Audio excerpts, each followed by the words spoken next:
forum, bro. However sad it may be, you ain't finna open the door and see a mysterious bearded man waiting for you with a scroll in his hand saying, "Adventurer, we need you." But hey, out of everybody on the list, I think this guy's the least bad, because a lot of times the Zal make mofos lazy AF, so it's good to have someone who can push the group into doing stuff. Just sometimes my man needs to chill out. Talking about, let's go to McDonald's, let's go to Burger King, let's go, let's just shut the fuck up.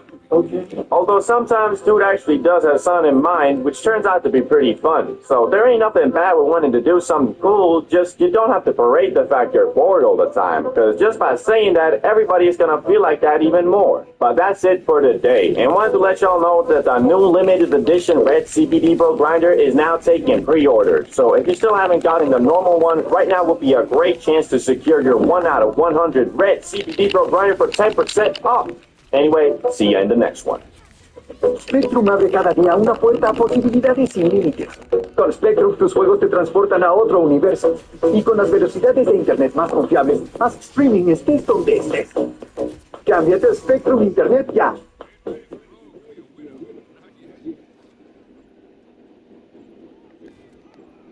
Dad, why are T-Rex's growing so short? Maybe to balance the weight of its head. Dad, how do you say cup in Spanish? Taza? Dad,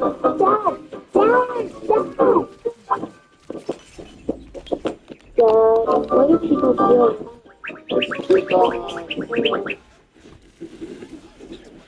Types of plugs you will encounter. This topic is very near and dear to my heart, because unfortunately to this day, I still have to rely on these guys for my Zaza. So you can imagine after years of experience of buying from tens of different plugs, I'm quite certain I've dealt with every kind there is, from the most vicious, acting as gangsta as humanly possible thugs, to the high school dudes who just want to fund their Zaza addiction by selling it. And I think it's appropriate to start off with the type of plug I bought for my very first time. And he was the friend who knows a guy who knows a guy who has that exotic. This one isn't really officially a plug per se, but then again, I'm willing to bet this was how most people first encountered any type of Zaza seller. Every time when you and your friends discussed the grass and wanted to try it, he always said something like, "Yeah man, if you really want some, I got a few connects, and they always sell that exotic." But in reality, those connects were usually his older brother or friend who actually knew someone. So for me, the times I did acquire the grass with this man, that shit was always some Reggie for real. And not just that, it always had a massive markup, because who else can you sell oregano mixed mid-south for premium price than a bunch of stupid youngsters? But I can't fault the homie too much, because back then, man, I swear, you could smell some grass and get faded, so everything seemed exotic, even if it was mostly herbs and spices bought at the discount aisle at Walmart. But even so, I ain't mad, because that's the nature of business, I guess. If a dude is willing to buy your oregano pack for $30, then if you feed into it, you take care of it. Move on. And so I did, and found myself a new plug who was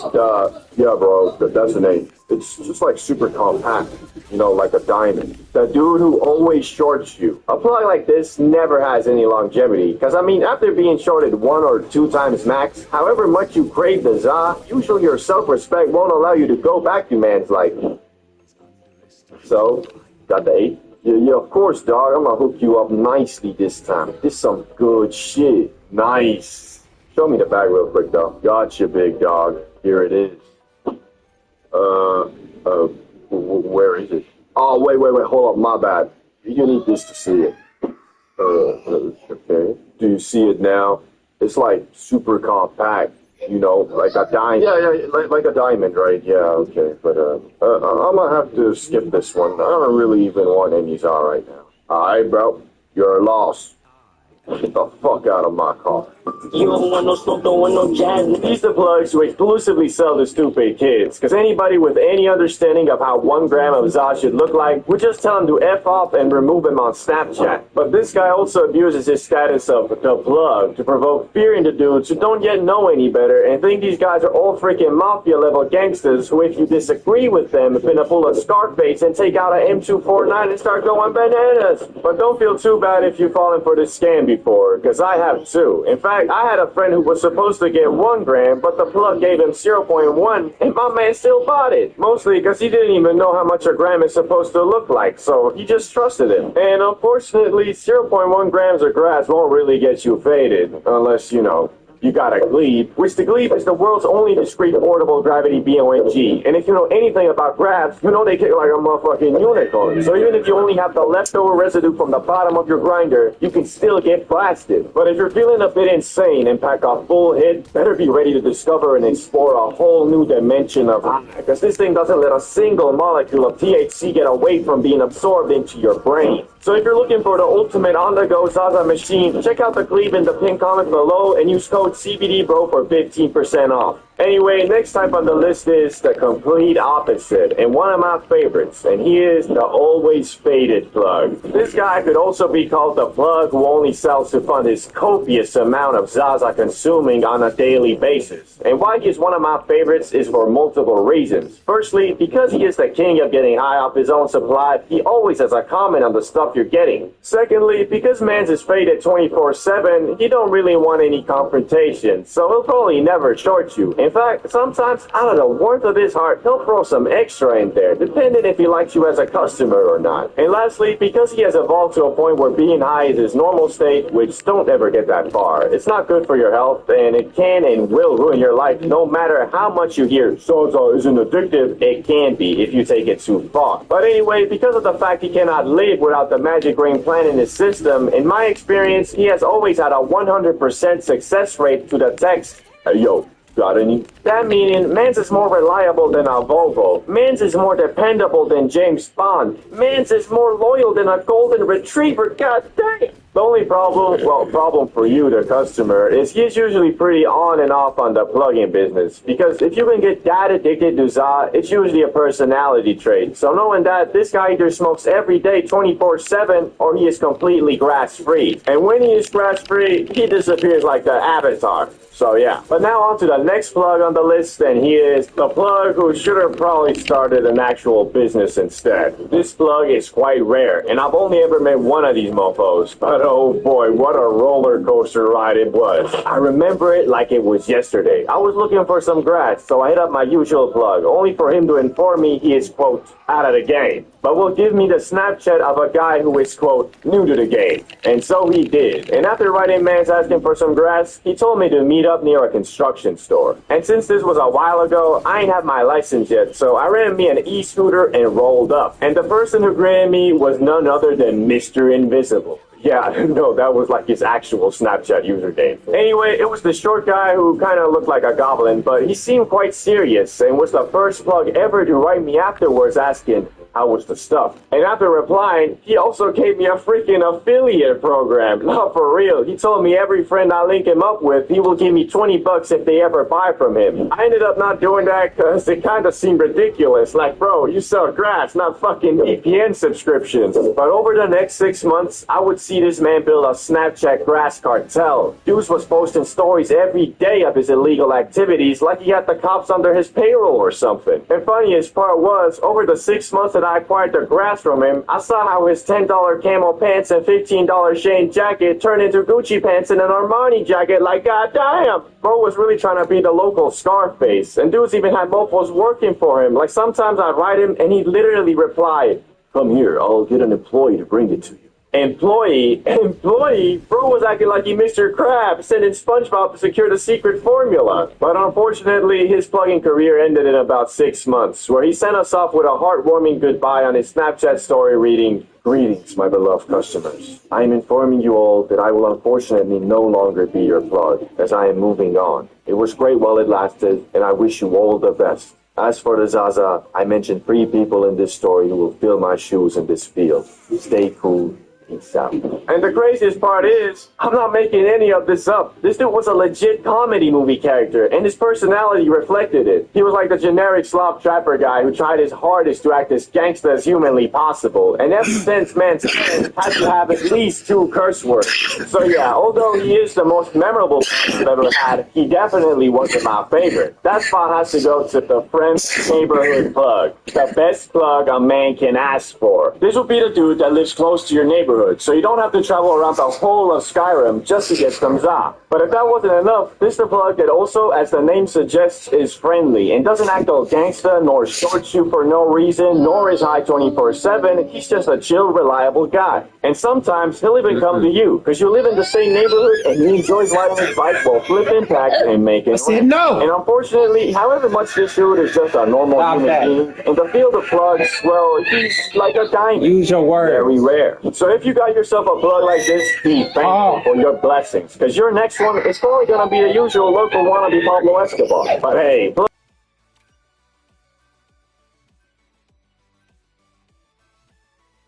You'll need a top-notch team to win this one.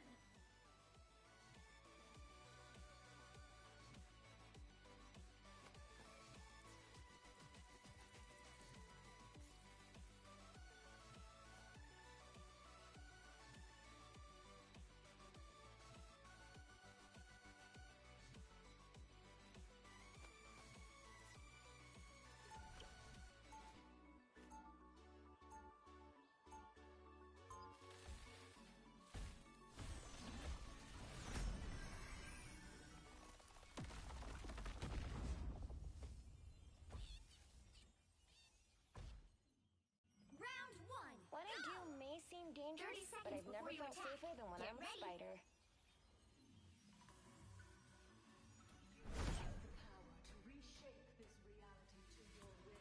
early grass was not that loud that people be smoking today, because as we know, over the years the za has been scientifically and artificially cultivated to be much more concentrated in the high it gives. So although it is funny to think about a group of cavemen purposely starting a fire in a small shelter for the sole purpose of getting faded in a hole, it is unlikely that it actually ever happened. Yet aside from this iffy recreational stint in Japan, hemp was first commonly used in the lands that are modern-day Mongolia and China for more practical uses like eating it. Which, after saying that, you might be imagining something like this. Yo, what's up? How you doing? Had any fun with those new seeds I gave you? Yo, nah, I actually came here to give them back. Last night I was looking at the moon and I swear that motherfucker was looking right back at me. But alas, this probably wasn't the reality, because the THC levels in this early cultivated Zaza were just really low. But soon the Chinese would discover that the holy plant fibers were also great for making stuff too, like clothes, paper, and bowstrings. Which turns out hemp fibers were superior to the bamboo ones used by rivaling factions, allowing the Chinese to shoot their arrows much further. So basically, back in the day, if you were having a long-distance bow battle and were losing, you might have screamed out, "We need to get closer! These motherfuckers have weed!" Anyway, it wasn't long after the mofos realized that the loud wasn't only good for making stuff, it was also great for treating physical maladies. And after a couple thousand years, Emperor Shen Nung, known as the father of Chinese medicine, included the magic plant in his medical encyclopedia under the name Ma. Which, that sounds oddly similar to za, doesn't it? I'm guessing every couple thousand years the first letter changes or something. But now, let's explore the question we're all asking.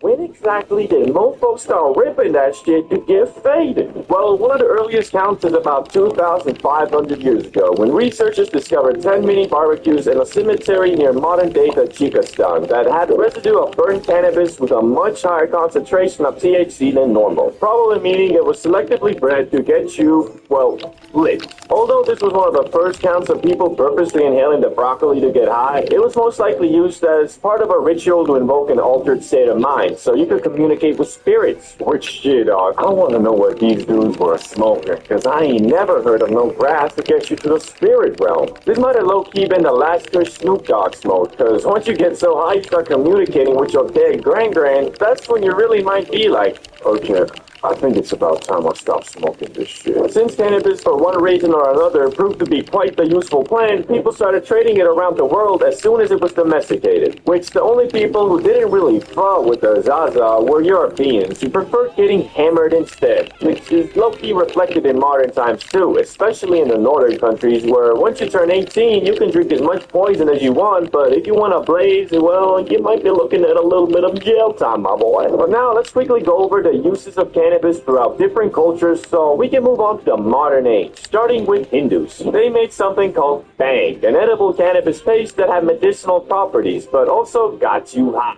This could be added to a variety of foods and drinks, which this bhang was the preferred food of the Hindu god Shiva, making him, in my eyes, the god of edibles. Disclaimer, that was a joke. Islam. Here the Za was called hashish and was introduced about 1,000 years ago, which hashish wasn't strictly forbidden in the Quran at first, so a lot of Muslims ate it for its medicinal and relaxation properties. But later, Egypt basically banned it, and also the Quran was revisited by many and reinterpreted to include hashish to be banned just like alcohol. The Vikings. These dudes basically used the Za to make rope, sailcloth, and other things, but also for its medicinal properties, mostly to relieve pain. And to date, there's no hard evidence that they consumed it for its recreational use. But, maybe they should have, because they were quite the horrendous savages and murderers, so it might have made them think a little bit about peace and love. But what about America, England, and the actual global world powers? How did they react to weed? Well, again, like the Chinese, Europeans and Americans at first prominently used the magic green plant in the 16th to 18th century for more practical things like making sailcloth and rope, which the plant itself grew much larger in the New World soil, and combined with the practicality of it, everything started being hemp-derived. Clothes, paper, well, basically anything that required fibers.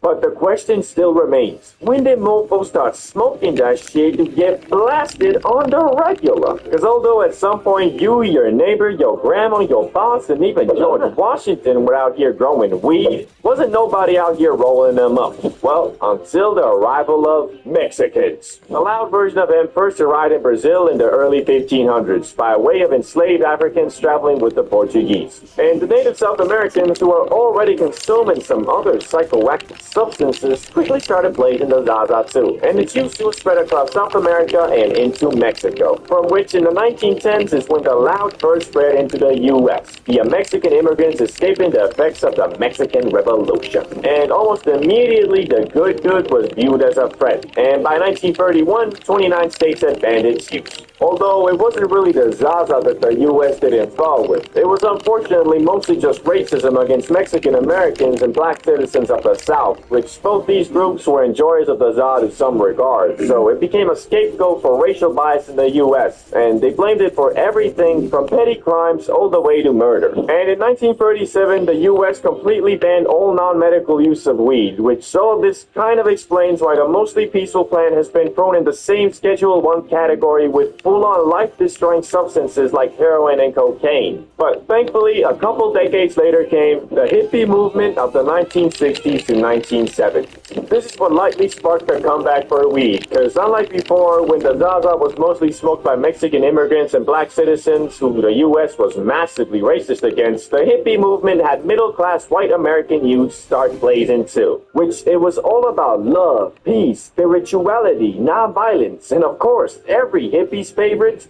recreational drug use. Although most hippies were all about peace and love, that was quite easy to say when most of them were literally privileged enough to drop out of college, run off with Cassandra in a rainbow van, go on copious amounts of mindset-altering trips, mostly powered by LSD, and then return 10 years later to their parents and have them say, "It's okay, son. I was young and stupid once too." Anyway, although the grass was still federally illegal, this didn't really do much, because in 1976, 1 in 8 Americans over the age of 12 admitted to smoking it in the past 30 days. Hippies, though, were especially interested in cannabis, so much so they went on something called the Hippie Trail, which was basically an excursion by the youth of the world to go over to the Middle East and India, all while riding in magic buses and discovering new ways to get absolutely blasted, such as smoking the concentrated Zaza resin known as hash. But acquiring the Zaza would soon get much harder, because you see, most of it came from Mexico, so in 1969 the US started patrolling the border, and in 1975 they got even more aggressive and started spraying herbicide on Mexican wheat plants. And so good old supply and demand made grass prices skyrocket, which a lot of people started then growing the plant themselves in mini greenhouses, closets, bathtubs, storage units, basements, wherever they could. But then in 1982, Mr. Smarty Pants Ronald Reagan took it even a step further by encouraging the streamlined arrest of anyone in possession of an illegal substance, which was really dumb because most of the focus was on pot, all while crack, meth, and heroin were all still being transported and consumed on a regular basis. Even worse, this enforcement seemed to be racially motivated because despite plenty of traffickers and consumers being white, the majority of arrests were Latino and black youths, all while this bizarre over-focus on cannabis allowed the growing opioid epidemic to go unchecked. But thankfully, the U.S. is slowly learning from their mistakes, where today, 24 states have legalized the recreational use of marijuana. On top of that, the increased level of research on it has also found multiple medical use cases and can be prescribed to you by special doctors if seen fit. And although the Zaza is still federally illegal and a Schedule I drug, the overall perception of it has changed for the better, including in December 2022 when President Biden signed a bill to make it easier for researchers to obtain plants for their studies, which will hopefully accelerate the learning of positive and negative side effects of consuming the Za even further. But all that aside, the overall vibe towards the loud has gotten a lot more accepting, and these days more and more people view the smoking of the grass not as you being a junkie, but the same way as having a couple beers with the homies on a Friday night and watching some WWE. Friends laughed at me for buying this, and now they ask me where I got this.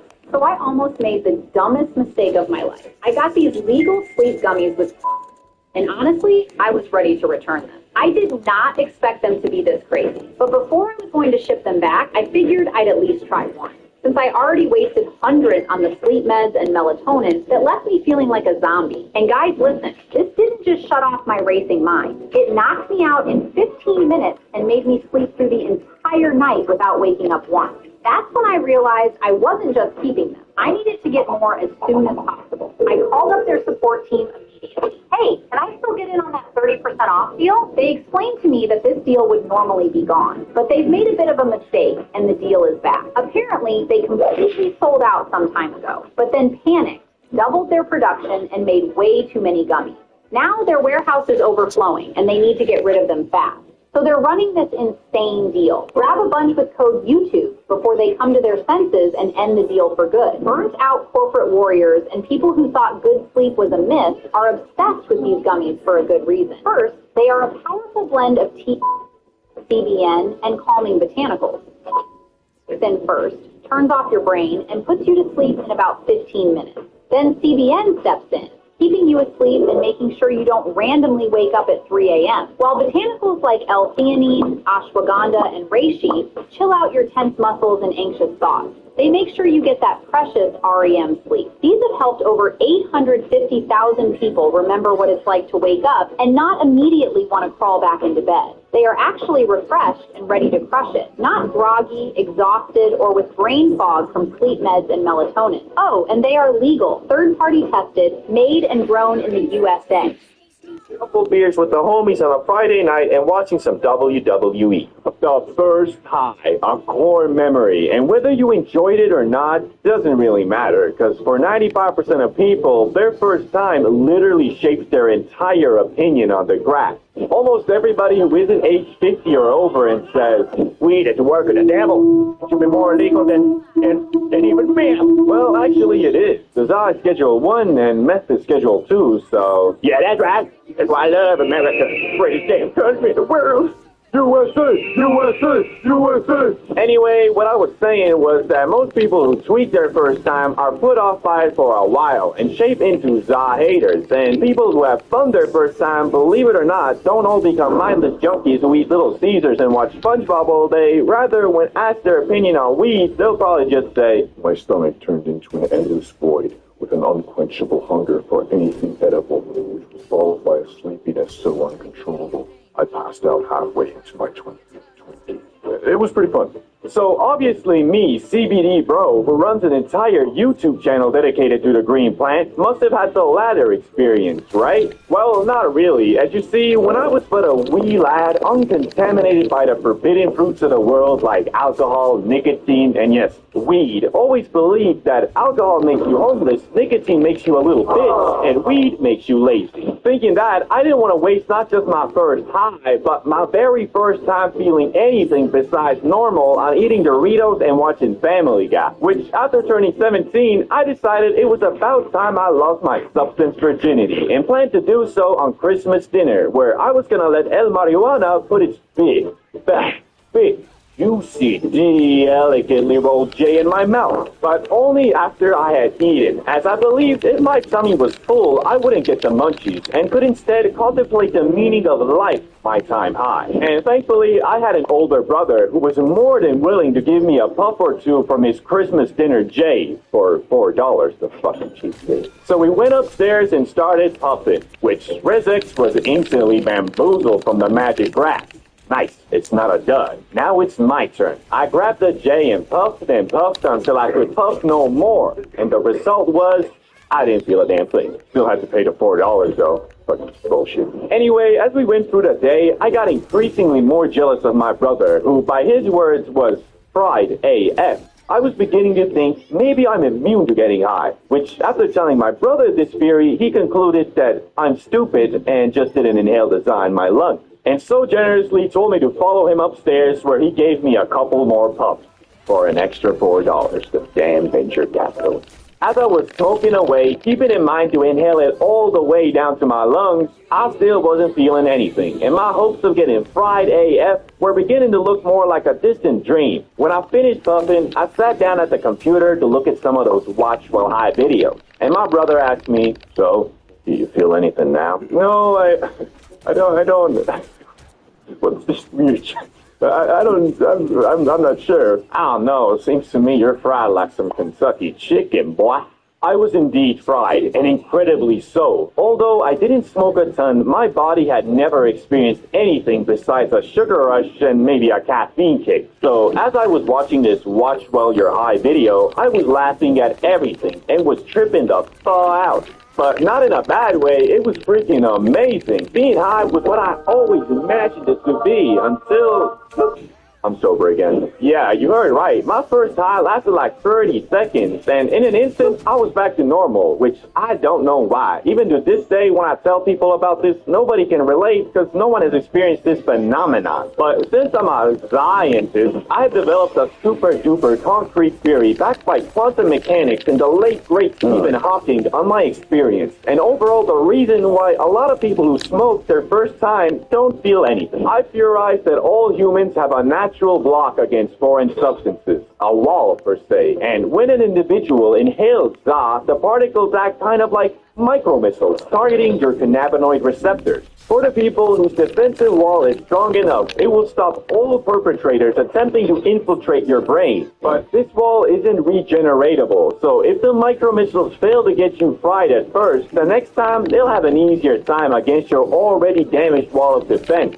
Now, I bet you're thinking to yourself, this mofo been smoking too much of that Einstein pack. And to you, I say maybe, but also I have practical proof of this theory. I used to be a pro baller, and one day me and a couple Hooper friends who all have great immune systems and therefore probably good defensive walls decided to smoke up, and to my buddies, it was their first time. Once we lit the J and passed it around, I made sure to tell everybody to inhale the smoke in their lungs, which I'm pretty sure they all did, but still, I was the only one who got high, because it wasn't my first time. But when I smoked up with some of my non-athlete first-timer friends, they all got high like normal. So, conclusion, defensive saw wall is a real thing, and I stand by my theory. Anyway, although that was my first time feeling high, I wouldn't call it my first high, because it only lasted for half a minute. My first real high experience was something even more memorable, and etched to my brain until I died. A couple weeks after the last incident, me and Rizix decided it was about damn time I actually felt the true loving touch of the Mary Jane. And this time, instead of having only scraps of za, we bought a whole gram to hopefully destroy my highly speculative za wall. I think it's real. Also, at this time, we were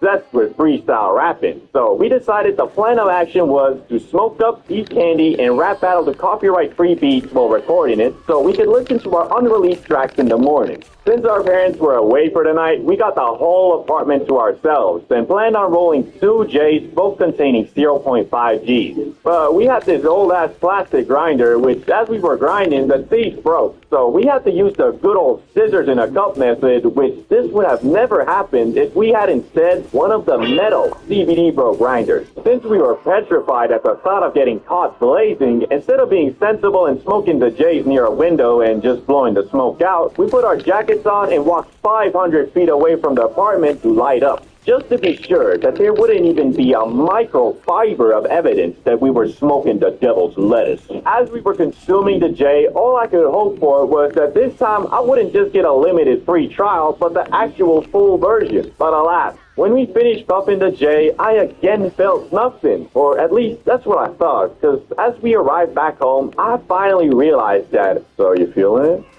it? Yeah. Sometimes the high hits you a couple minutes later, especially if you're going from outdoors to indoors as we did. And my highly accepted theory in the science community about this phenomenon is that through evolution, we have always considered indoors to be our safe zone and outdoors dangerous. Therefore, when you're outside, your brain doesn't allow the full faded and relaxed effect to take over, probably in anticipation of a roadman coming and chefing you up with the mandem. Okay, this one I'm not so confident in, and I have to come clean. I am in no shape or form associated with the science community. Yet. Anyway, now that we were high and in the living room, we started putting on some beats and freestyling, and to this day, I have yet to replicate the skill and precision of my flow that high. It's hard to explain, but nowadays, I can't rap for shit. I mean, I'll spit one line and be like, yo, I've been getting money making racks, cause you know I'm flipping packs. That's fact. Yeah, that's it. Basically, I run out of rhymes pretty fast, but that day I did not. In fact, even when my brain had nothing to say, my mouth rapped it for me. I turned into a freestyling robot and became dead sure that I was gonna make it out by dropping a mixtape and becoming a famous rapper. Until we listened to the recording in the morning and realized, yo, flowing on the go. Your girl, she a hoe, making money dancing with a pole. My girl making dough while doing lines of flow. Cause we in the penthouse, baby, living life, and that's for show. Yeah, I'll try YouTube instead. What's crazy though is that after that, I was never able to replicate the auto rapping again. So my rap career never flowered, but who knows? Maybe I'll try to convert this channel into lyric videos and shitposting, all while steadily alienating my audience and killing my channel. Or maybe I should just make a separate channel for that? Man, smoking too much is such an awkward thing, especially because of how normalized getting faded has become. Nobody wants to be the guy who kills the vibe by admitting they graining the fuck out. Like, dudes be knowing they approaching their limit, but peer pressure is a bitch. Like this one time in school when we were smacking the paper plagiarism on lunch break, and I could tell everybody was nearing the border between Yodiland and the Upside Down. But this motherfucker Salamander just kept on passing the J, and nobody wanted to be the first one to back out. Everyone kept on puffing and puffing until this one motherfucker just started puking. Like, god damn. Safe to say, dude probably hasn't smoked again till this day. But you know, that was high school. Most kids weren't on that Wiz Khalifa pack like Salamander. I mean, this dude's parents were barely home, so mans must have just been low-key looking for attention by acting out, but instead all he got was Snoop Dogg's tolerance and all the school thotties daily driving his dick. Some of you might not even know what it feels like when you smoke too much though. Gee, I know I didn't. My dumbass always just concluded that the stuff was laced, which looking back at it now makes me feel like a dinglebop for real. I mean, how you gonna smoke way more than you usually do in a situation you're not super comfortable in and then blame it on the weed? It's like a drunk driver suing an alcohol brand for making him unable to drive straight. Shit, it's like going to the store and buying too much food and then blaming the cashier for not stopping you. Like, bro, it's not on Jimmy the Plug God. Dude is probably smoking the same stuff as we speak. And yeah, I know sometimes it could actually be laced, but what does telling yourself that help? Like, wouldn't it be better to believe it's not and your brain is just tweaking? Then you could maybe, you know, calm yourself down. Unlike when you convince yourself the Plug is a fucking supervillain, go around giving his customers schizophrenia. Like, goddamn, son, someone's gotta like the bat signal for real. But shit, I'm out here preaching like I ain't done this myself. Back when I was younger, I did green out a couple times, but since then, I have developed rules I follow to avoid this at all costs. Like, for example, the first rule, you don't always gotta get obliviated, bruh. Seems simple enough, right? But back in the day, every time we were smoking, my dumbass felt like I had to get higher than last time. Once the J reached me, I just...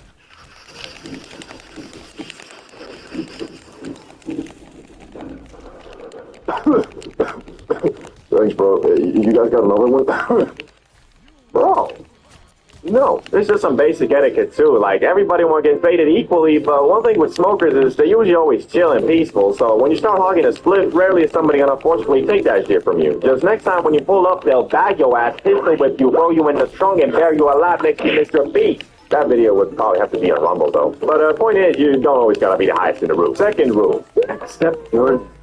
This is low-key the most important and the most difficult, but you might be thinking something like, don't you mean know your limits? No, I don't, bro, because I bet most y'all know them just when you be watching Fulcrum smacking the Benjamin like that bitch be only containing O2, you get a false understanding on how much mofos be actually smoking. Because you can always do more, but what you can't do is forcefully remove the THC from your system and get less high. So don't be a victim of peer pressure just because you want to be cool. Fool. But these rules don't mean shit if you don't factor in where you are and what you're doing. Which leads me to the day that made me come up with these rules. The time in my young life when I smoked so much in the wrong place, I was goddamn obliviated. Shit, I smoked so much I had less dialogue options than an oblivion NPC. The first time I got high outside the comfort of me or a friend's crib, it was the usual business. We were chilling with the gremlins, me, Salamander, and Ricky. Smoking up, talking about how we don't fall with school and how we finna make it out the hood. You know, the usual Gen Z shit. When Salamander, being the thotty magnet he was, got a text from one of his female companions inviting to what this motherfucker claimed to be a chill hangout spot. Although I do trust the homies, knowing Salamander's track record, I was a bit sus, cause I've seen the places this dude hangs out at. I'll be waking up at the middle of the night to take a piss, then check the snap only to see dudes partying at some straight up trap house fucking off fucking ketamine. Okay, can't say that on YouTube, but let's just say it wasn't weak. Anyway, you know the drill. I don't want to go, Salamander uses his 99 speech, convinces Ricky, now it's a 2v1, and I fold. Epic victory royale. But I agreed only under the condition that none of us drink nor do anything else, but smoke the Lord's loud. Because it was a motherfucking Thursday after all, so I wasn't trying to pull up to school smelling like a bum, acting like a depressed middle-aged man from The Hangover. Looking back at it though, that was probably the wrong call, cause, well, yo. So we're walking to the crib and Salamander lights up this comically big J that he rolled back at his place with a week's supply. Well, we're almost finished pumping and on the edge of obliviation, I see this super dope house that seems to be having a party, so I excitedly asked Salamander, yo, is that the spot? Well, okay, that place does seem pretty dope. Oh yeah, that's the spot. Glad you flow with it. Some people are kind of put off by it from the initial appearance. Anyway, let's just go in. Yeah, it looks pretty cool. You first, though. Where are you going? What do you mean? The crib, bro. Leave it to Salamander to have you walk through an amazing street filled with beautiful houses and lead you to the only one that looks like Shrek's vacation home. To add to it, me and Ricky were quite frankly bugging. But as I mentioned in the previous rules, that's not always a good thing, especially when you're preparing to go into a house where your brain has calculated a 50-50 chance of being shot by a freaking tweaker with a kitchen. In my head, I was thinking, well, hoping for the saying, don't judge a book by its cover to be the case here. But oh boy, I should have judged the goddamn book by its cover and dashed off like Prime Usain Bolt. Because what we were dealing with was in every sense of the word except not containing any of the actual substance, you think. A crack house. These people were blasting some of the most disgusting music I've ever heard. Shit sounded like the noise a speaker makes when you fiddle with the aux cord. And because I was high, that set the whole tone of my experience there. And shit, I did not know Salamander hanged out with vampires. Most of the dudes there were looking what you would imagine the local bum to be when you was young. I was in total shock. My teenage brain could not comprehend the degeneracy, the idiocy, the overall lack of humanity in that house. And it's not like I didn't try to have fun, but our highness did not mix with whatever the fuck these guys were on. At some point, I saw them pull out a vodka bottle, and they drank the whole thing in 5 minutes dry, straight from the bottle, like they were trying to speed run liver failure. I attempted to conversate with some of them, but to no avail. I mean, what did I expect, though? A drunk person usually isn't on the same wavelength as a high person, combined with the fact these dudes probably just got done sacrificing a ghost to bring forth the Antichrist. I was starting to tweak the a fallout. Well, not tweak, I guess. Me and Ricky did have some fun by just bantering about how messed up of a place we had found ourselves in. All of this didn't seem to affect Salamander, though. As we spotted him rizzing up a girl we assumed was the one that invited him. But we were wrong in that assessment because 5 minutes later, the girl who actually invited him saw it, went up to him, yelled at him, and then slapped that man so hard it made him rethink his whole damn life. Because as we were laughing at what had happened, he walked straight towards us and said, "Man, you guys want to do some ketamine?" Nah, he actually told us that this was probably a bad idea and that he's ready to leave if we are. Good thing, too, because if that girl hadn't slapped some sense into him, Salamander might have gone on to do the thing I mentioned like 3 times in this video. So anyway, we went back home at like 2 a.m. or something, put on some WWE on the TV, prepared to gleep, and got obliviated. Doesn't go much further out of Za. Man, I swear, this phenomenon is always so unexpected. Like, I don't know why, but for some reason, however long I plan ahead and try to time my grass running out, it always comes kicking in like the damn Kool-Aid man. I'll be out here the night before looking at the bottom of my grinder like, oh, okay, I guess I gotta buy some more tomorrow. And then when the next day comes, I'll be all flabbergasted like, oh boy, nothing better than some good old Za at the end of the day. What? This can't be. How have I ran out of Za? I literally just had some yeah. And now that you realize that you out of grass, you got 3 options. You either accept your fate and just go on with your night, hit up your plug, and get ready to lose out on your hard-earned money, or the legendary special down bad method I often do, empty out all your grinders, search through all your pockets, and scrape together one last hit so you can delay the buying of the Za for one more day. But although I do this quite often, I don't recommend it, because I swear, those scrape together hits are always some 20% plastic, 20% dust, 20% dirt smack dabbly dudes. So every time I do hit that awful abomination of a bowl, it'll have me all paranoid about what the f did I just smoke like.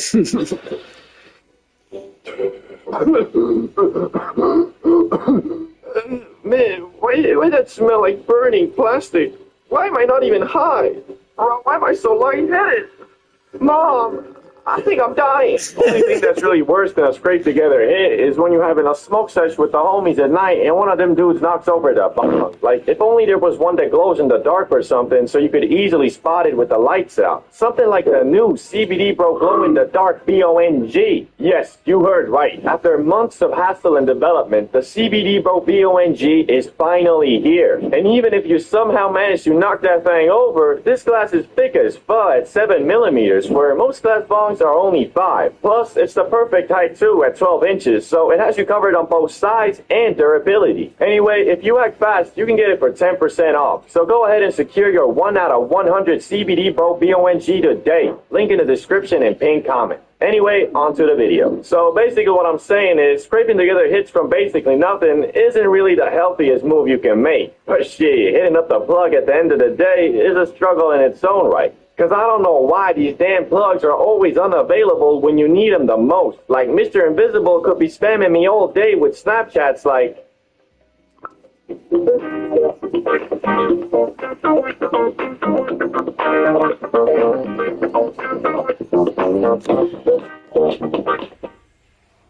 all day with Snapchats like, but then later, when your hitman's up asking for some Za, he disappears like the Avatar. Doesn't even open your messages. These plugs really don't care about us for real, man. Speaking of which, that reminds me of this one time when we ran out and had to travel through the whole of the ghetto version of Narnia just to get some Za. It was just a normal day, well, night, where me, Salamander, and Ricky had planned to smoke some grass and just chill. And of course, Salamander, being the ultra-reliable photographic memory dude he is, informed us that he def has enough grass for us all to enjoy at his place. So me and Ricky pull up, excited as you can be, only to arrive at the house and be informed, yo, what's good? Are you ready to get absolutely smacked? Yeah, of course, Phil, but what? Yeah, I just checked my room and, well, it turns out I don't have any grass. What do you mean you have no grass? You said you had a ton, bro. Yeah, I mean, I did, but I kind of smoked it all. Man, what the? Why you gotta do us like that, bro? You got us all hyped for this, and now we're here in your mansion. You're telling us there's no grass? Like, bro, I'm finna cry for real, man. Yeah, bro, you're right. I'm sorry. I messed up. But don't worry. I already hit up Jimmy the plug god. We can drive there now. Okay, sure. Let's go. So we go into Salamander's parents' car, which was sleek AF, and quite literally went to the bad part of town with it, feeling like some mafia bosses, for real. But once we arrived at Jimmy the plug god's house, he was nowhere to be seen. And well, turns out, dude hadn't even texted Salamander back. He just had us come here in hopes that the time we arrived, he would. As we were sitting in the car, waiting for a good 15 minutes at that point, Salamander tells us the dude probably isn't gonna respond. But he already wrote another plug, and he def gonna hook us up. So we drive to a new place, where this time the plug was actually waiting for us. So we hopped out the car and walked towards him. Yo, what's good, bruh? Yo, what's up? So, do you got that Zaza? Of course, yeah. Here it is. Bro, is that 2 G's like I asked? Yeah, it's just compact, you know, like a dime. Bro, fuck off. If that's 2 G's, then prove it. What are you waiting for? Put it on the scale. Nah, bro, I don't tell the people who don't trust me. It's disrespectful AF. Nah, bro, disrespectful is trying to show the long-term customer in his hour of need. Keep your diamond to yourself, big dog. We out of here. Yeah, whatever. As our hopes were dwindling, we were in Salamander's car about to call it quits, when the only plug that was exclusive to me and nobody else knew of finally responded to my message saying to meet up and that he got the za. So we go to yet another location in hopes that finally we would get our now well-deserved bag of grass. And once we arrived at the meetup spot, which was a pizza restaurant by the way, we parked the car and text Mr. Invisible that we're outside waiting for him. A good 10 minutes goes by with no response, so the overall mood is starting to get pretty gloomy, as we quite literally have just driven around for hours trying to secure just a smidgen of za. And although we were truly experiencing a Gen Z 21st century Great Depression, we were saved with the text. Oh, he responded. Oh, snap. What did he say, bro? He said, yeah, coming out now. Nice. And this time, he actually did. Dudes came out with an apron, chef's hat, and the long-awaited bag. So we went there, and thankfully, it was actually 2 G's, not a diamond. And man, I ain't never been so glad for just a smidgen of za in my life. But can you blame me? I mean, this was a full-on journey, and although the time was like 11 p.m. at this point, we weren't too discouraged as we thought, screw it, let's pull it all-nighter, baby. So finally, after hours of waiting and talking to incompetent plugs, we arrived back at the mansion and did what we came there to do.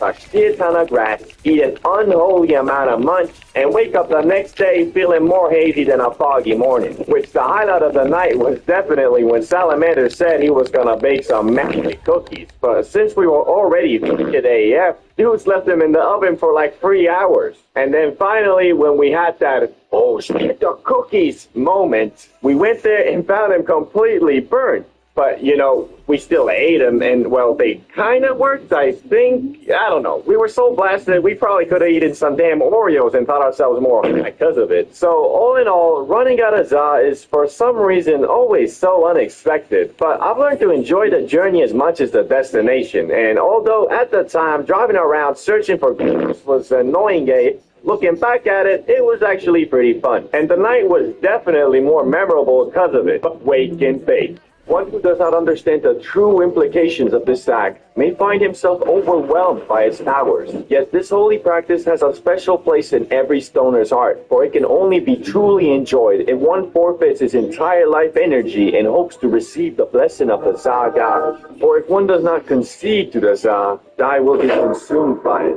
I have witnessed one too many proud, ignorant soldiers underestimate the wake and bake and end up overwhelmed by its mighty force.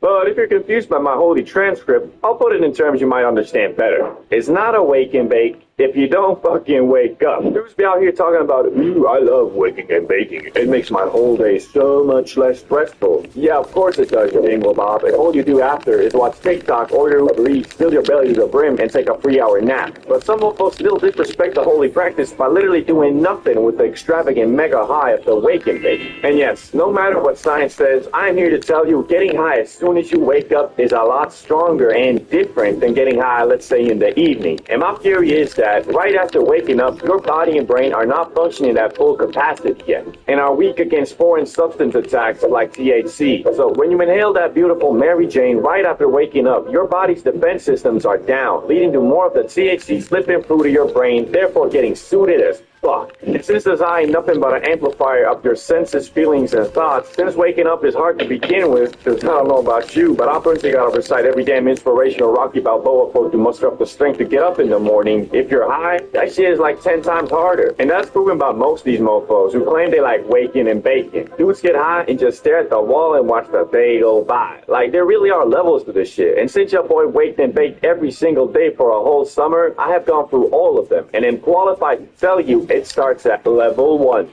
the couch potato. This is the stage you're probably gonna be in for the first couple times you get high right in the morning. And it ain't nothing to be ashamed of, because those first times are like a learning experience. Once the baking is planned, when you go to sleep, it'll have you all excited like, oh boy, can't wait to get high as soon as I wake up and go on an adventure. But when the time comes and you smoke that exotic, you soon realize that this shit is different. Not only are you baked out of your mind, you also feel like your eyelids have 10-pound weights on them. But even so, you will try your best to go on that high adventure you have been hyping up. But unfortunately, the most you can do is gather the strength to go to the kitchen and make a sandwich. Which after, you'll probably take that right back to your room, put on some Netflix or something, watch it for a couple minutes and realize, I'm not leaving this bed anytime soon, am I? And boom, you either fall asleep or lie in your bed watching Netflix like the potato you are for the whole high. But if you're like me and don't accept that as a successful and fun wake and bake, you'll do it again some other day. And this time, you're better educated on the powers of the morning's eye, which will lead you to level 2,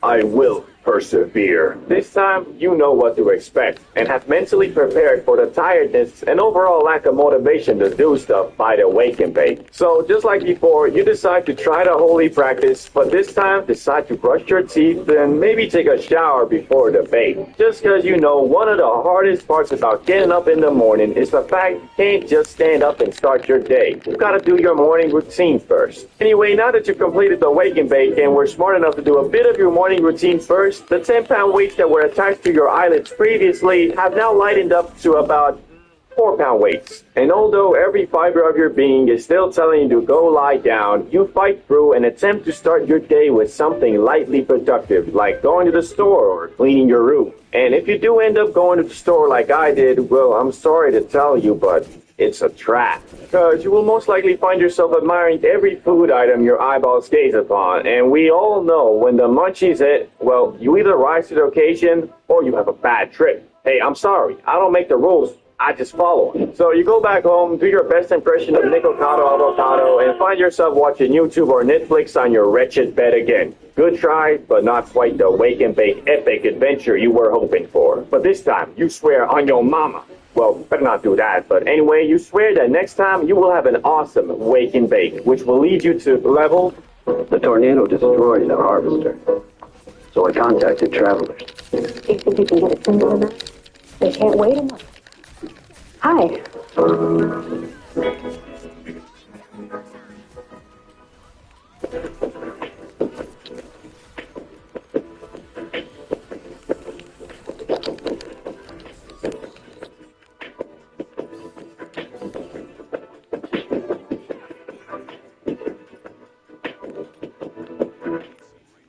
You to level 3.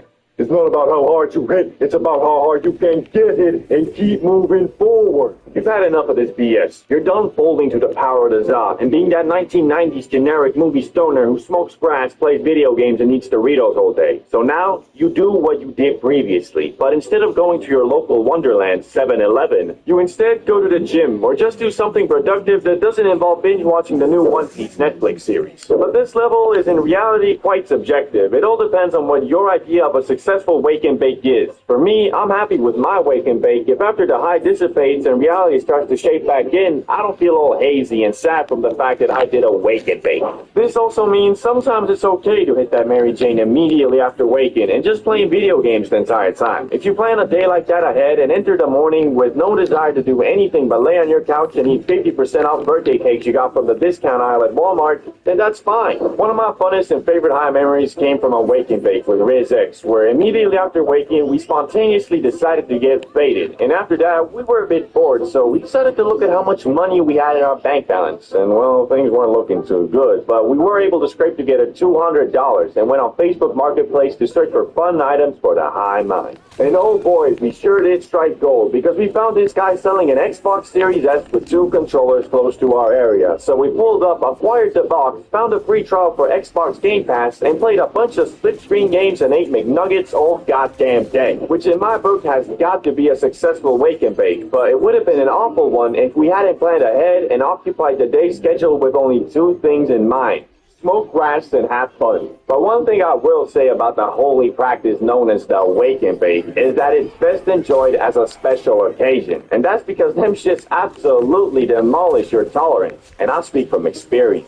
We went from a bag lasting 1 week to 1 day and 3 days of waking and baking. Like, I don't know exactly why, but that shit sure isn't sustainable financially nor productivity-wise. It also has to do with the fact when you wake and bake, you usually smoke throughout the whole day, but when you smoke up after a long and productive day of grinding, you only do so once or twice before you get tired and go to bed, giving your body ample time to recover from the THC. Think about it like this: if you wake and bake and then smoke throughout the day, that ganja is constantly building up, so your body never really has time to digest that THC through your system. But if you smoke only every 24 hours or so, you're giving your body time to recover and remove the za from your brain, making it so you don't have to smoke a whole split just to feel a little bit high.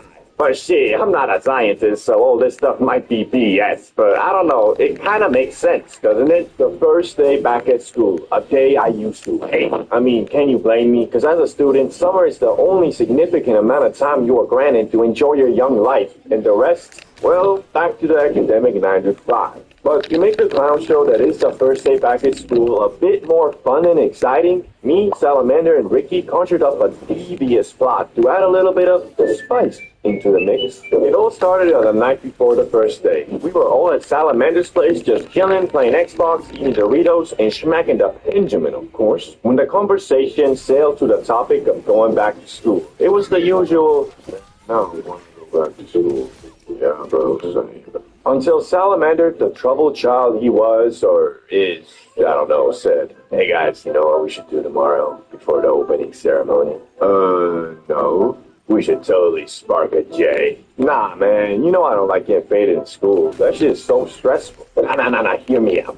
This ain't school. It's the first day ceremony, where they sing, read poems, and I don't know, maybe someone will do a flip or something too. So, wouldn't it be more fun if during all that, we were faded? He's got a point. Okay, but just a little. You better not bring some abomination of a split like last time. Shit, you know me, I wouldn't do that. We decided to smoke up just a little bit before the first day. A little bit was what we agreed upon. So obviously, Salamander, being the trustworthy homie he is, would never peer pressure nor instigate a friend into smoking more than he wants. So obviously, he only rolled a small split. Okay, so here's the J. This mofo heard my request of a small J to get only a bit suited and decided, okay, small, microdose, small J, medium. Nah, fuck it, man. Anyway, here we are, on the park bench outside the school premises at 8:30 a.m. during wake and bake hours. And well, because me and Ricky are men of integrity and honor and would never waste Frieza, we fell to the bamboozlement of Salamander yet again and smoked the whole thing. Whereas right after, we were running a bit late, so the three of us Soint Musketeers stood up and started walking intensely to school. But honestly and thankfully, I wasn't very paranoid, unlike most of the times I got high at school, because, well, it was the first day, and we didn't really have any classes except for only one introductory welcome back type thing that was supposed to last only 45 minutes, so not a big deal. Once we arrived at the auditorium, we were shell-shocked to find out the speech was already going on. And because we were looking like a couple medium rare filet mignons, we didn't really want to go in because we knew when we opened that door, everybody would stop and stare at us because that's just how it always is when you arrive to class late. And although Salamander was telling us, guys, don't be pussios, let's just go, we ended up sitting out the first part until lunchtime because we were pretty sure we wouldn't get in trouble if we just said we missed our bus or something. 30 minutes went by and lunchtime came, and because we were camped out at the cafeteria, we were the first to get their welcome back to school lunch. And what was that wonderful, significant, mouth-watering dish, you might ask? Well, it was nothing but munchies heaven. We were served some beans, a boiled egg, and some turkey meat or something. Oh, and I can't forget the 1% milk that tastes like it was mixed with water. Fantastic. But even though the food should have been pretty dog food, it was actually pretty high. I mean, it wasn't no Big Mac and McNuggets, but because we were high, it was edible. No. I would even go as far and say it was pretty good. After eating our gulag food faster than everybody else, we were the first back in the auditorium. And because of that, we got the best seats in the house, at the far back corner where no one could see us. And although we had missed the only important part of the day, that being the introductory speech by the principal, we did have a jolly old time listening to the honor students' inspirational poems and songs about life by giggling and chuckling in the backlight.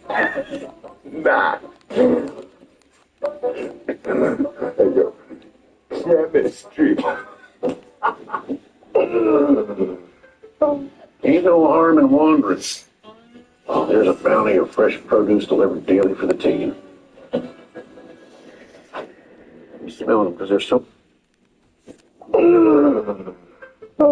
And with that, the first day had come to an end, and we went back home and played Xbox Live.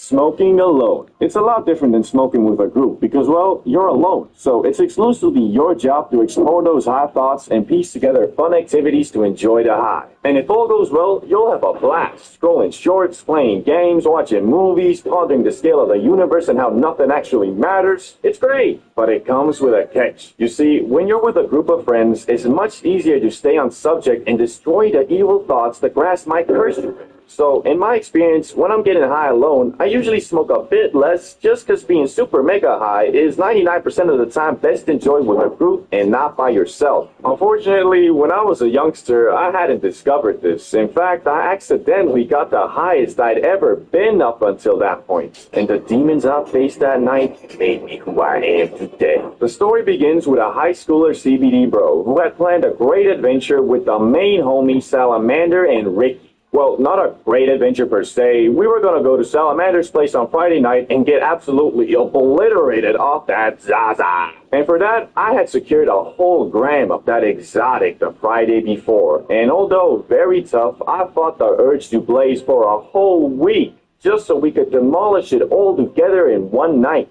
And if you watch some of my older videos, you know Salamander had a bit of a funky home situation, so a lot of times his house was completely free, and this was supposed to be the case on this beautiful night as well. So you know your boy was excited as an 8-year-old on Christmas for this upcoming Friday night high extravaganza. But it all came crashing down when Salamander texted me, "Hey yo, my parents came home tonight and well, they found my dog, so I'm basically in the gulag now. So no smoke sesh tonight, nor probably the next night, nor, well, until they leave again.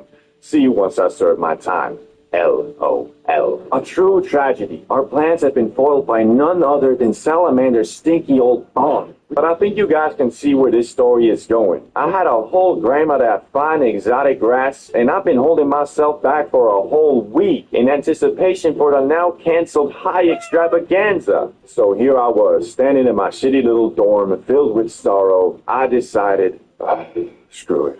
I'm gonna just smoke alone. So I put my level 99 J rolling skills to use, and after about 15 minutes of fumbling the spliff, I had done it. I rolled a J that was intended for free people and headed outside to smoke it all by myself. After heading out, I went to my favorite park bench that was just outside the dormitory territory and started chipping away at the abomination I created. 1 puff, 2 puffs, 3 puffs. I was faded than a hoe, but nowhere near the fadedness I had been waiting for. I continued puffing away until I reached the halfway point, and my mouth became drier than the Sahara Desert, bro. So I took a little break to try to figure out how high I truly was. As I stared into nothingness for a good minute, I felt my first-person camera slowly pull away into third person, like I was in GTA 5 or something. And I have no shame in saying I didn't smoke the whole thing, because I was starting to get a bit paranoid, so I took my half-smoked 1G spliff and headed back to my dorm. And bro, you know those creepy pictures that are creepy because they look familiar, like it's just a normal pic, but then you really look at them and realize they ain't normal? Yeah, well, that's how I felt when I walked through the hallway leading to my room. But anyway, once I got to my room, I was still feeling paranoid. Like, it was weird because I had never felt that way before from Za, and I think that's just because when you get high with others, you're kind of comforted by the fact that you're not alone in the feeling of being absolutely smacked out of your mind.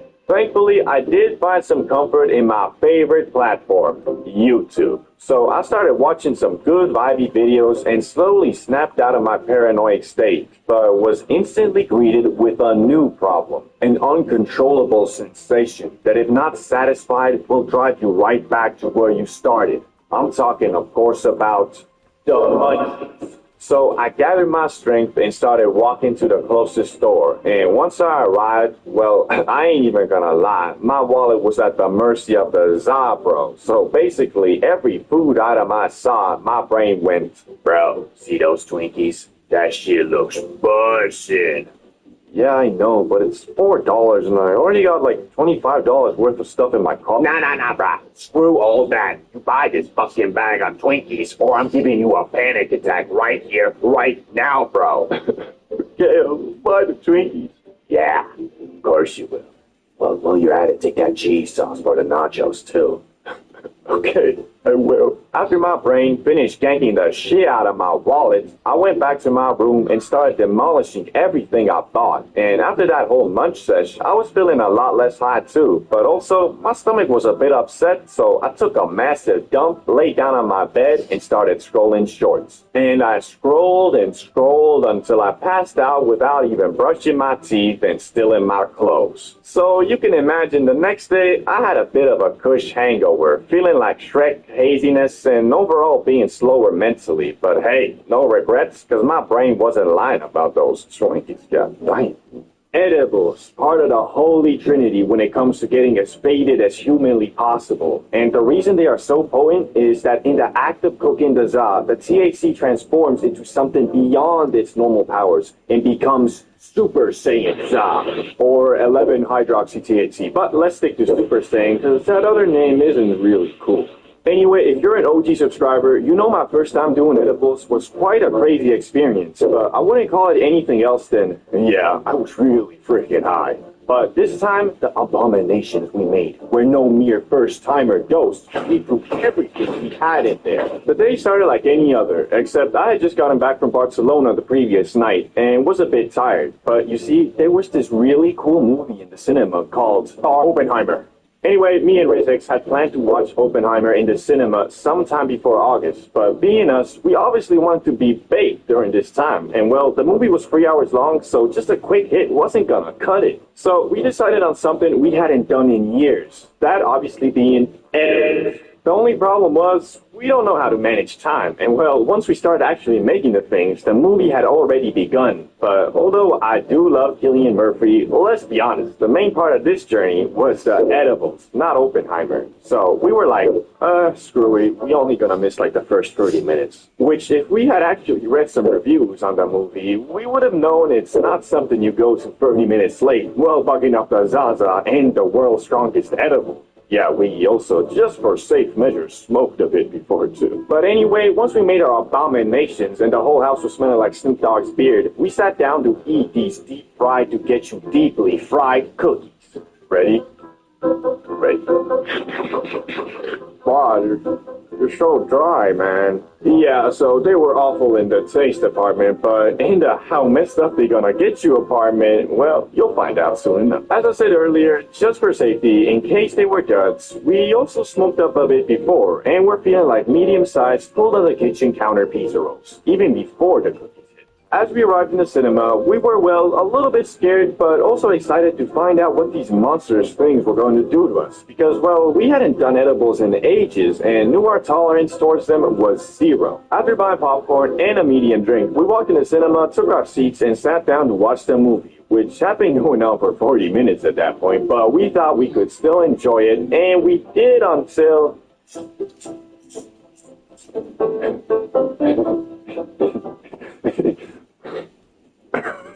Bro, I could not stop laughing, and that's when I knew the edibles had hit.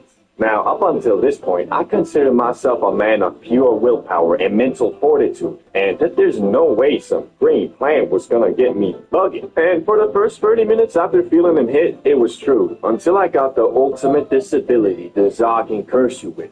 I'm talking, of course, about manual breathing. I was sat in that cinema like a full-on tweaker, and bro, it did not feel good. Like, however hard I tried to destroy the Super Saiyan Saw with my mind, I just couldn't. This X was low-key tweaking too. Plus the movie, well, it was kind of shit. And before you roast me in the comments, I think Oppenheimer is a great movie. Just arriving 40 minutes late and bugging up Super Saiyan Za wasn't the best idea for a story-focused film. So we decided to get the fuck out of there. And bro, I don't even know how to describe what I felt and saw once we opened the gates to the outside world. Bro, I was feeling like my senses were turned up to 10,000% overdrive. And bro, I'm gonna be honest, I was not seeing straight. So although we drove to the cinema, we were in no shape to drive back. So we just started paddling our demon-eyes looking bucks home. Until at some point, we found some e-scooters, so we rented those and just started blasting our way. And what an amazing time that was. Like, every switch of scenery felt like a brand new biome. Like, at some point, we took a little detour through a park,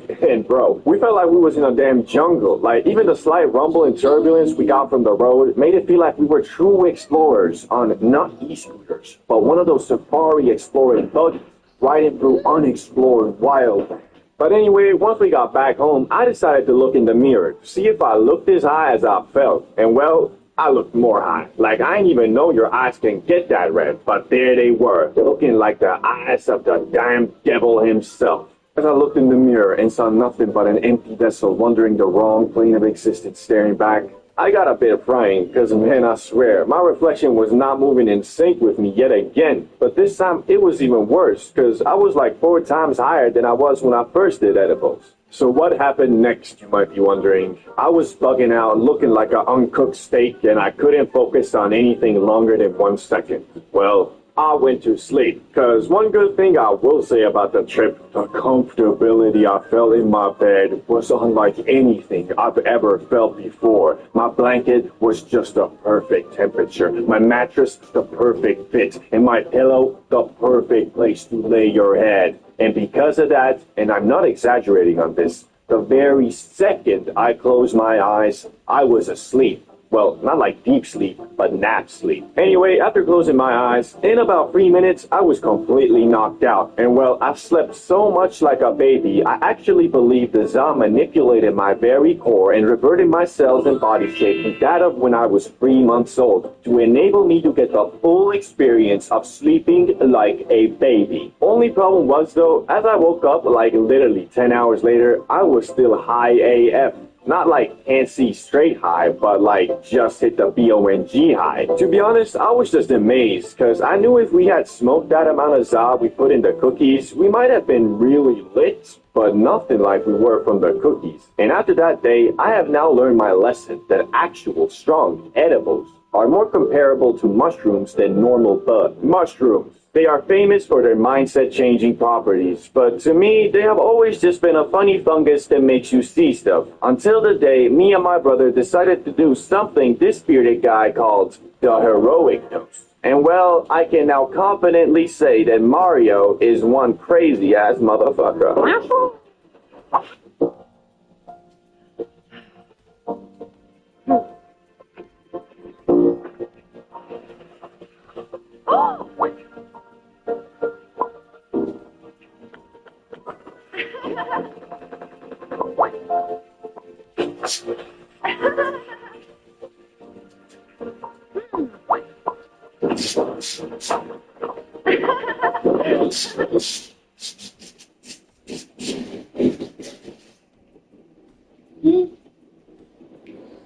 Welcome to the future of press wires. EIN Press Wire. Our service is designed for people just like you, someone with news to share. Watch your news head out on EIN Press Wires and our World Media Directory. EIN Press Wire. Everyone's internet news press wire. Get started today.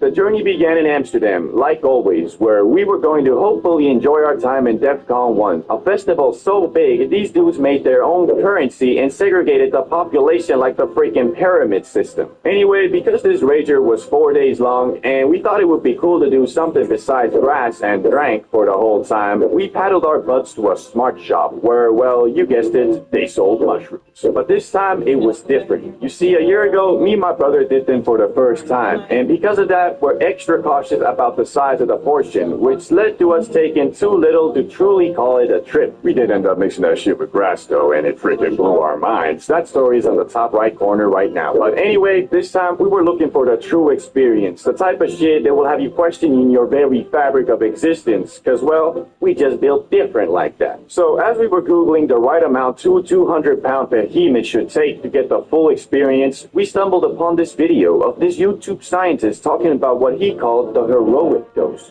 After dividing the 10 with a 5 and multiplying that with a 69, we came to the scientific conclusion we gotta eat a shit ton of mushrooms. And for that, we had to buy a ton. So we ended up purchasing 1 mega pack of truffles each, which is already considered a lot, but we also bought 1 extra that we were going to split to make it a whole. Now, unfortunately, these truffles weren't allowed in the premises of DEF CON 1, so we did the only logical thing and hid them in the woods surrounding the festival area, which is important because this would end up making our journey 10 times more difficult. Anyway, 2 days went by of just chilling when we finally felt comfortable enough in our accommodation to decide, let's go get those goddamn mushrooms. And with that, we started our 10-mile hike to secure them fangs. To be fair, it was our own stupidity that led us to walk in 10 miles instead of 1 because, well, you know, we Gen Z at the end of the day and we don't know how to read no damn map. But regardless, we powered through with only our clothes, DEF CON wristband, and our trustworthy flip-flops. And thankfully, no one has stolen our hidden stash. So now, like a pair of wild animals, we demolished those shrooms looking like Mike Tyson on Impulsive for the next 3 minutes. Once we got that done, we walked back to the festival with the intention of going back to our tent. But unfortunately, having walked 10 miles in flip-flops in the scorching sun, once we saw 2 hammocks under the shade of a tree, we folded like a Nintendo DS and laid down and waited for what was to come. And at about the 30-minute mark, I felt the first bit of kick, indicated by the prolonged interest in this random guy who walked past us with red shades and a Swiss flag worn like a cape. I sat on that hammock wondering, where is that guy going to? What's like his story? Is he a good guy or is he a bad guy? If he's a bad guy and he's about to do something villainous, I could have stopped him. This haunt me forever? Oh wait, I'm tripping. Snap out of it, Mario. And that was the start of our heroic journey. We then proceeded to bounce back and forth questioning, what you feeling, bro? Until finally, RizX found the strength to stand up from that hammock with the bones surrounded by jelly that were our legs. Which also gave me the power to stand up and start wandering around the magical place that was DEF CON. The more we walked, the more trippy shit got. We truly felt like we were in some type of medieval town from the fact that there were no buildings, only shacks, and the people there were all either drunk, high, or both. Some of the stages were also kind of scary because, you see, DEF CON is a hardstyle festival, and in hardstyle there are many subgenres, ranging anywhere from remixes of popular songs to sentences like, Dance with the Devil or Long Live the Antichrist, followed by a beat drop so strong that the common man would mistake what he hears as noise, not music. Anyway, as you can imagine, some of the more hardcore styles were also accompanied with more hardcore people and more hardcore stages, which, well, when you're bugging of what we were, it got a bit intense.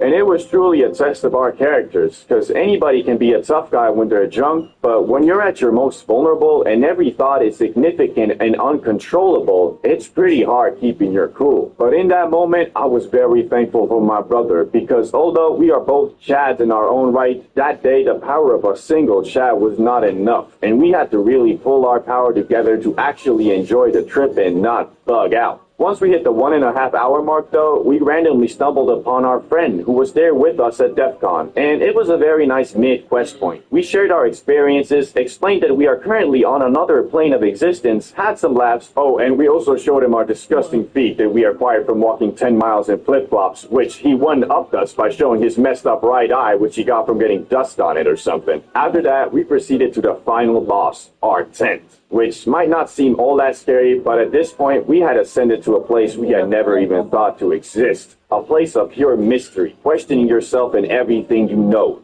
The peak. Unfortunately, I can't really talk about most of the stuff we discussed because it was some real deep shit. But I will say it was one of the toughest experiences I've had. It was scorching hot. We were 1,000 miles from home, and we were just not in the correct dimension, bro. Coupled with the fact the tent was damn orange and illuminated everything to look like Donald